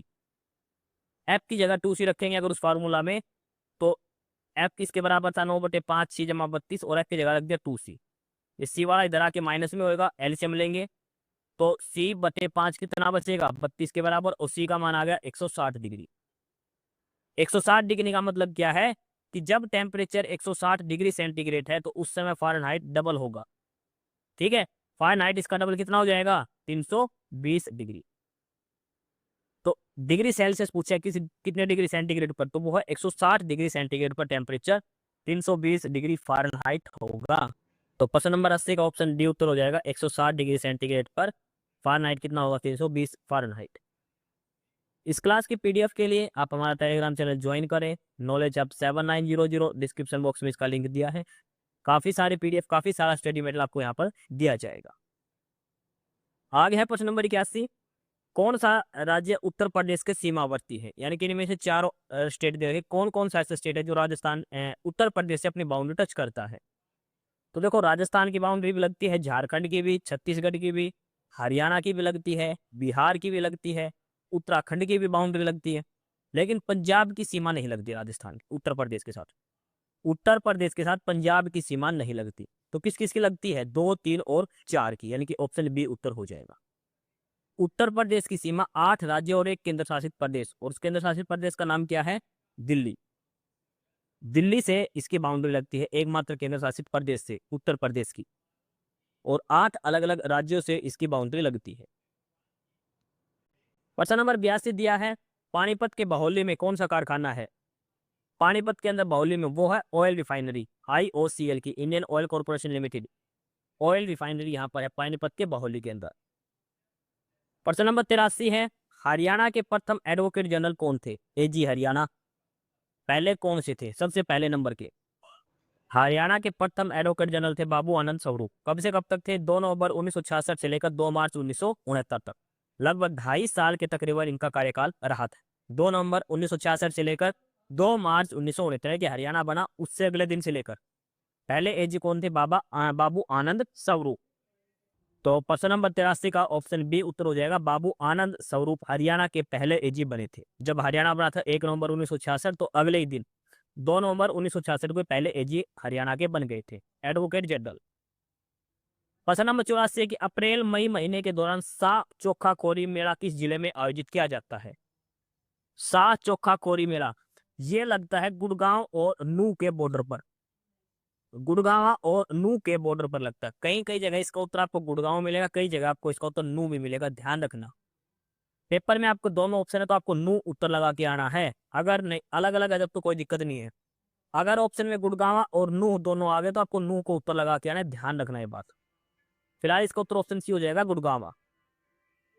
प्रश्न नंबर 85 दिया है कि सड़कों की रोशनी पर पीले लैंप लगते हैं, ये लैंप किसके होते हैं? तो देखो सड़कों पर लाइट लगती है येलो कलर की लाइट, और वो कौन से लैंप होते हैं? सोडियम लैंप होते हैं। सोडियम लैंप होते हैं जो सड़कों पर पीली रोशनी के लिए जो लैंप लगाए जाते हैं, लाइट लगाई जाती है, वो सोडियम लैंप। अगला है प्रश्न नंबर 86, उस वैज्ञानिक का नाम बताया जिसने खोज करी थी कि मलेरिया प्लाज्मोडियम नामक परजीवी से होता है। Name the scientist who discovered that malaria is caused by Plasmodium parasite. देखो इस प्रश्न में दिया है कि मलेरिया प्लाज्मोडियम नामक परजीवी से होता है, यह पता लगाया था फ्रांसीसी सैन्य चिकित्सक, जो आर्मी का डॉक्टर था फ्रांसीसी, उसने, नाम था अल्फोंस लेवरेन। अल्फोंस लेवरेन ने 1880 में इसका पता लगाया था। प्लाज्मोडियम परजीवी से होता है, लेकिन ये मादा एनाफ्लीज मच्छर से भी फैलता है, ये सिद्ध करा था 1897 के अंदर। किसने? रोनाल्ड रोस ने। हमारे ऑप्शन के अंदर रोनाल्ड रोस का नाम दिया है, अल्फोंस का नाम नहीं दिया। अल्फोंस रेवलर ऑप्शन में नहीं है, हमारे ऑप्शन में है रोनाल्ड रोस, तो हमें रोनाल्ड रोस ऑप्शन में लगाना है। ठीक है, अगर ऑप्शन में अल्फोंस लेवरन है तो ये भी याद रखना है, ऑप्शन ए में ये अगर ये अल्फोंस लेवरन है तो पहले प्रायोरिटी इसको ही देनी है। इसने 1880 में बता दिया था, फिर 1897 में रोनाल्ड रोस ने बताया था कि ये परजीवी मादा एनाफ्लीज मच्छर के माध्यम से मनुष्यों में फैलता है। कौन सा परजीवी? ये जो प्लाज्मोडियम है ये वाला, इससे फैलता है, मादा एनाफ्लीज मच्छर से फैलता है। तो प्रश्न नंबर 86 का ऑप्शन सी उत्तर हो जाएगा, रोनाल्ड रोस। प्रश्न नंबर 87 है कि फिरोज शाह तुगलक ने किस जिले की स्थापना करी थी? तो फिरोज शाह तुगलक ने एक तो फतेहाबाद बसाया था और दूसरा हिसार बसाया था। जौनपुर शहर की स्थापना करी थी इसने सारी, तो इसके हिसाब से ऑप्शन बी उत्तर हो जाएगा, हिसार शहर की स्थापना करी थी। प्रश्न नंबर 88 है, कुकिंग गैस में क्या होता है? जो खाना बनाने के लिए जो गैस प्रयोग की जाती है, तो उसमें होता है मीथेन। कौन सी होती है? मीथेन। इसके अलावा ब्यूटेन भी होती है। ब्यूटेन प्लस प्रोपेन का मिक्सचर पाया जाता है खाना बनाने वाली गैस के अंदर, LPG के अंदर। ऑप्शन में मीथेन दिया है, हमारा ऑप्शन सी आंसर हो जाएगा, मीथेन। प्रश्न नंबर 89 है, ऑपोजिट मीनिंग बताना है, यानी कि एंटोनियम बताना है, और वर्ड है एक्सटेंशन। एक्सटेंशन का मतलब है किसी चीज को खींच के लंबा करना, बढ़ाना, एक्सटेंड करना। तो कंडेंसन होता है छोटा करना, सिकुड़ना। तो एक्सटेंशन का एंटोनियम हो जाएगा कंडेंसन, कंडेंसेशन। एक्सटेंशन का एंटोनियम हो जाएगा कंडेंसेशन। ऑप्शन ए आंसर होगा प्रश्न नंबर 89 का। प्रश्न नंबर 90 है कि हाल ही में किस राज्य ने दीनदयाल उपाध्याय भूमिहीन कृषि मजदूर कल्याण योजना की शुरुआत करी है? दीनदयाल उपाध्याय भूमिहीन कृषि मजदूर कल्याण योजना, और यह शुरू करा छत्तीसगढ़ ने। किस राज्य ने शुरू करी है? ये छत्तीसगढ़ ने शुरू करी है। सवाल नंबर 91 दिया है आगे, एक मिश्रण में पानी और दूध का अनुपात 2:3 है और इस मिश्रण के 20 किलो में कितना पानी और मिलाए जिससे कि पानी और दूध का अनुपात 1:1 हो जाए। यानी कि देखो, वाटर इंटू मिल्क का रेशियो है 2:3, ठीक है, और इसका मिश्रण दिया है 20 किलो। अगर इसका हम 20 किलो मिश्रण ले ले तो 3 और 2 5, 5 की वैल्यू 20 है, कितना गुना? 4 गुना। तो इसका मतलब पानी कितना है? 4 दूनी 8 किलो और दूध कितना है? 12 किलो। अब इसने ये कहा कि पानी और दूध का अनुपात 1:1 करना है। मिलाना क्या हमने? इसमें पानी मिलाना है। तो देखो, दूध है इसमें 12, पानी है 8, अनुपात 1:1 करने के लिए यानी कि दोनों बराबर होनी चाहिए, तो इसमें कितना पानी और मिलाना पड़ेगा? 4 किलो, तभी तो 12 बनेगा। और 12:12 यानी कि 1:1। तो इसका उत्तर क्या हो जाएगा? कितना किलो दूध पानी मिलेगा इसके अंदर? 4 किलो। ठीक है, 4 किलो पानी और मिलाना पड़ेगा। ऑप्शन सी आंसर हो जाएगा प्रश्न नंबर 91 का। प्रश्न नंबर 92 दिया है, सुनील और मनोहर कैरम खेले। देखो, कैरम बोर्ड ऐसे खेलते हम, खेल रहे ना, तो एक प्लेयर यहाँ बैठेगा तो दूसरा इसके सामने बैठेगा। कैरम बोर्ड हमेशा आमने सामने वाले प्लेयर खेलते हैं, आमने सामने बैठते जो खेलते हैं वो। अब इसने कहा है कि अगर सुनील उत्तर पूर्व की तरफ देखता है, सुनील उत्तर पूर्व की तरफ देखता है। देखो, इसमें हम ना सबसे पहले डायरेक्शन बना लेते हैं। डायरेक्शन क्या होती है? ये नॉर्थ, ये साउथ, ये वेस्ट और ये ईस्ट। अब कैरम वाला जो प्लेयर बैठा है वो टेढ़े बैठा रखे भाई इसने, इस हिसाब से। मान लो ये कैरम बोर्ड हो गया हमारा, ठीक है, ये 4 चौकुट्टा कैरम बोर्ड हो गया हमारा। अभी जो इधर प्लेयर बैठा है ना, एक प्लेयर इधर बैठे और दूसरा इधर बैठेगा। इस प्लेयर का मुंह उस साइड है, यानी कि नॉर्थ ईस्ट की साइड है, ये इसको दिया गया है। जो प्लेयर नंबर 2 है इसका मुंह इसके साइड होगा। और ये कौन सी डायरेक्शन है? South west. कौन सी डायरेक्शन है? South west. तो दूसरा प्लेयर है मनोहर, उसका फेस किस साइड होगा? साउथ वेस्ट, दक्षिण पश्चिम। ऑप्शन बी उत्तर हो जाएगा प्रश्न नंबर 92 का। प्रश्न नंबर 93 है कि दरी बनाने का तो बुनकरों का शहर किसे कहा जाता है? पानीपत को। बुनकरों का शहर किसे कहा जाता है? पानीपत। ऑप्शन ए उत्तर हो जाएगा। इस क्लास की पीडीएफ के लिए आप हमारा टेलीग्राम चैनल ज्वाइन करें, नॉलेज हब 7900, डिस्क्रिप्शन बॉक्स में लिंक दिया है। काफी सारी पीडीएफ, काफी सारा स्टडी मटेरियल आपको नॉलेज हब टेलीग्राम चैनल पर दिया जाएगा। प्रश्न नंबर 94 है, देखो 32 का जो संबंध 99 से है, 16 का जो संबंध 51 से है, तो इसी आधार पर ये किस संख्या का संबंध 45 से होगा? ये रिलेशन बताना है। 32 और 99 का कोई रिलेशन है, सेम रिलेशन 16 और 51 का है, तो यहाँ पर क्या संख्या आएगी वो बतानी है। तो देखो, 32 और 99 किसका 3 गुना है? 33 का। 33 का 3 गुना ना, और 32 से 33 में जाने में यानी कि एक संख्या बढ़ा के। कहने का मतलब क्या है? जो पहली संख्या है ना उसमें एक जोड़ दो और उसका 3 गुना कर दो। अब इसमें देखते हैं लास्ट वाले में, 16 में एक जोड़ेंगे तो 17, 17 का 3 गुना 51, बिल्कुल सही, यही ट्रिक है। तो 45 किसका 3 गुना होता है? 15 का। तो मतलब यहाँ पे संख्या क्या होनी चाहिए? 14। भाई 14 में एक जोड़ेंगे 15, 15 का 3 गुना 45, तो उत्तर क्या आएगा हमारा? Option B 14। जो पहली संख्या दे रखी है लेफ्ट हैंड वाली, उसमें एक जोड़ के 3 गुना करने पर राइट हैंड वाली संख्या हमें मिल रही है, तो ऑप्शन बी उत्तर आ जाएगा 14। प्रश्न नंबर 95 दिया है कि हरियाणा सरकार ने मार्च 2017 में कौन सा पोर्टल भूमि सौदे में पारदर्शिता लाने हेतु जारी किया था? तो वो था ई भूमि। कौन सा था? ई भूमि ऑनलाइन पोर्टल जारी किया था हरियाणा सरकार ने मार्च 2017 में, जो भूमि के संबंधी जो डील्स होती थी उनमें पारदर्शिता लाने के लिए। प्रश्न नंबर 96 ये कई बार पेपर में आ चुका, एसएससी वगैरह ही पूछ चुके, काफी अच्छा क्वेश्चन है ये। इसमें दिया है कि भारत में विशिष्ट असुरक्षित जनजातीय समूह यानी कि particularly vulnerable tribal groups, Pvt groups इनको कहा जाता है। यानी कि ऐसे जो लुप्त होने के कगार पर हैं, ऐसे जनजातीय समूह, इनके बारे में 4 अलग अलग स्टेटमेंट दे रखी है। पीवीटी ग्रुप्स के बारे में कौन सा स्टेटमेंट सही है वो बतानी है, ठीक है। यानी कि ये ऐसे समूह है, ऐसे ग्रुप्स हैं जो लुप्त होने के कगार पर, ऐसी जनजातियां हैं ये। तो इसमें पहला स्टेटमेंट दिया है कि पीवीटी ग्रुप्स जो है वो देश के 18 राज्य और 1 केंद्र शासित प्रदेश में निवास करती है। दूसरा है कि स्थिर या कम होती जनसंख्या पीवीटीजी स्थिति के निर्धारण के मापदंडों में से एक है। अगला है कि देश में अब तक 95 पीवीटी ग्रुप्स आधिकारिक रूप से अधिसूचित हैं। और लास्ट है कि पीवीटी जो ग्रुप है इनकी सूची में इरुला और कोंडा रेड्डी जनजातियां भी शामिल की गई है। 4 स्टेटमेंट दे रखी है इसके बारे में, ग्रुप्स के बारे में, जनजातियों के बारे में। कौन सी सही है कौन सी गलत वो बताने, हमसे पूछा सही कौन सी है, सही बतानी इन चारों में से कौन सी सही है। तो देखो पीवीटी ग्रुप्स होता है विशेष रूप से कमजोर जनजातीय समूह। यह है अनुसूचित जनजातीय समुदाय के एक केंद्रीय मान्यता प्राप्त विशेष वर्ग हैं जिसको सेंट्रल गवर्नमेंट ने मान्यता दे रखी है। और इनका गठन कैसे हुआ था? डेबर आयोग की सिफारिश पर। डेबर आयोग की रिपोर्ट आई थी 1960-61 के आधार पर। चौथी पंचवर्षीय योजना के दौरान इसका गठन किया गया था, पीवीटी ग्रुप्स का, विशेष रूप से कमजोर जनजातीय समूह का, डेबर आयोग की रिपोर्ट के आधार पर। अब इनकी पहचान कैसे करी जाती है? तो या तो प्रौद्योगिकी से पूर्व कृषि स्तर होगा, साक्षरता का निम्नतम स्तर होगा, आर्थिक पिछड़ापन होगा, और एक ऑप्शन है घटती या फिर स्थिर जनसंख्या। तो इनकी जनसंख्या घटेगी या फिर एक जगह रुक गई। तो ये तो हमारे ऑप्शन बी में दिया था, घटती या स्थिर जनसंख्या इनका एक प्रमुख कारण है, तो ऑप्शन बी तो सही हो गया, दूसरी स्टेटमेंट जो थी हमारी। अगला दिया है कि कुल 75 जनजातीय समूह को गृह मंत्रालय ने विशेष रूप से कमजोर जनजातीय समूह के अंदर वर्गीकृत किया है। देखो स्टेटमेंट 3 में दे रखी थी 95 जनजातीय समूह, लेकिन सरकार ने अनुमति दे रखी सिर्फ 75 की। तो इसकी मतलब जो स्टेटमेंट तीसरी थी वो हमारी गलत हो चुकी है। ठीक है, उसके बाद है पीवीटी 18 राज्य और अंडमान निकोबार में है। तो ये पहला स्टेटमेंट सही है कि 18 राज्यों और एक केंद्र शासित प्रदेश में है, ये बिल्कुल सही है। और लास्ट है तेलंगाना के खम्मम जिले में कोंडारेड्डी और तमिलनाडु के इरुवाल में, यानी कि पहली, दूसरी और चौथी सही है, तीसरी गलत है इसके अंदर। तो इस क्वेश्चन में हमसे पूछा गया था कौन सी स्टेटमेंट सही है, तो पहली सही है, दूसरी सही है, चौथी सही है, तीसरी गलत है। यहाँ पर 75 आएगा 95 की जगह।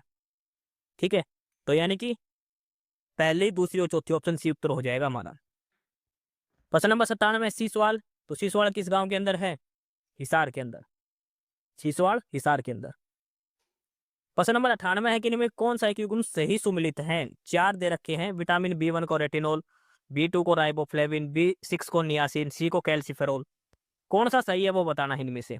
तो देखो विटामिन B2 को लिखा गया है राइबोफ्लेविन, ये इसका सही नाम है। बाकी विटामिन B1 को बोलते हैं थायमिन, विटामिन बी का क्या नाम है? थायमिन। रेटिनोल दिया गया था, रेटिनोल किसका नाम था? विटामिन ए का। ठीक है, B1 का नाम है थायमिन, B2 का राइबोफ्लेविन, ये बिल्कुल सही दिया गया था। B6 और B6 का नाम है पायरोडोक्सिन। ठीक है, नियासिन नाम है विटामिन B3 का, नियासिन है विटामिन B3 का, लेकिन B6 का क्या नाम है? पायरोडोक्सिन। और विटामिन सी का बोलते हैं एस्कॉर्बिक एसिड, विटामिन सी को एस्कॉर्बिक एसिड कहा जाता है। कैल्सिफेरॉल है विटामिन डी का नाम। तो देखो साइंटिफिक नेम पूछ रखे विटामिन के, काफी आसान प्रश्न लगने वाला, ऐसे भी पेपर में क्वेश्चन घुमा के थोड़े से दे सकते हैं। तो प्रश्न नंबर 98 का ऑप्शन बी उत्तर हो जाएगा, राइबोफ्लोविन विटामिन B2, ये जोड़ा बिल्कुल सही दिया गया है, बाकी सारे गलत हैं। प्रश्न नंबर 99 है ईडियम फ्रेज, और ईडियम है out and out. Out and out का मतलब होता है अब्सोल्युटली, यानी कि टोटली, कंप्लीटली। ऑप्शन ए उत्तर हो जाएगा, आउट एंड आउट यानी कि टोटली। प्रश्न नंबर 100 दिया है कि मेवात में बोले जाने वाली हरियाणवी में किस बोली का प्रभाव नहीं है? मेवात के अंदर जो हम बोलते हैं हरियाणवी लैंग्वेज, उसमें किस किस का मिक्सर है वो? उसमें राजस्थानी भी बोली जाती है, ब्रज का भी, बांगड़ू भी, लेकिन पंजाबी का कोई संबंध नहीं है। पंजाबी लैंग्वेज का कोई इस पर प्रभाव नहीं है, तो ऑप्शन बी उत्तर हो जाएगा। ये हमारा प्रैक्टिस सेट था हरियाणा ग्रुप डी के लिए। 100% इसके अंदर हमने करे हैं और सभी का डिटेल में सॉल्यूशन हमने किया है। इस क्लास की पीडीएफ के लिए आप हमारा टेलीग्राम चैनल ज्वाइन करें, नॉलेज हब 7900, डिस्क्रिप्शन बॉक्स में उसका लिंक दिया गया है। काफ़ी सारा स्टडी मेटेरियल, काफ़ी सारी पीडीएफ आपको नॉलेज हब टेलीग्राम चैनल पर दी जाएगी। तो आज की क्लास में हमारा practice set number 12 Haryana group D के लिए कंप्लीट होता है। 11 के 11 हमने अलग से पीडीएफ बना के प्लेलिस्ट बना के सारी की सारी अपलोड कर रखी है, वहाँ से आप चेक कर सकते हैं।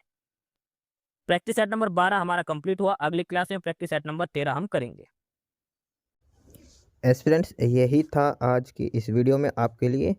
ठीक है, और बाकी अगर कुछ नहीं समझ में आया या कुछ पूछना हो या फिर किसी स्पेसिफिक टॉपिक पे पूछना हो, वीडियो बनवानी हो, तो आप कमेंट बॉक्स में कमेंट कर सकते हैं। ठीक है, बाकी आप हमारा चैनल नॉलेज हब को सब्सक्राइब जरूर करें, अपने फ्रेंड्स को रिकमेंड करें और वीडियो को लाइक करें, शेयर करिए, जुड़े रहिए हमारे साथ। मिलते रहेंगे आपके साथ रोज़-रोज़ नए कंटेंट के साथ, नई अपडेट्स के साथ, ठीक है? और चैनल को शेयर ज़रूर करें अपने फ्रेंड्स के साथ। एक बार फिर से जो एस्पिरेंट्स जो कैंडिडेट्स नए हैं, वो चैनल को सब्सक्राइब ज़रूर करें अपने चैनल नॉलेज हब, ठीक है? मिलते हैं नई अपडेट्स के साथ, तब तक के लिए बाय।